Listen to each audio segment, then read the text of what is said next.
আমার গাড়ি চালানোই মুশকিল, এত পরিমাণ ঠান্ডা, তারপরে লোকজন নাই, ভাড়াও নাই, খুবই আমাদের সমস্যা।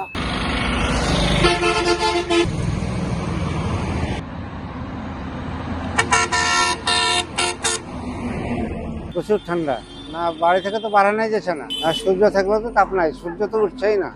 নাই, এখন ঠান্ডা এখন পড়ছে, এখন এটাই এখন আমরা অবশ্য করছি, অবশ্য একটা ঘুষা মাজা চলছে। তবে বয়স্ক মানুষের একটু সমস্যা হবে।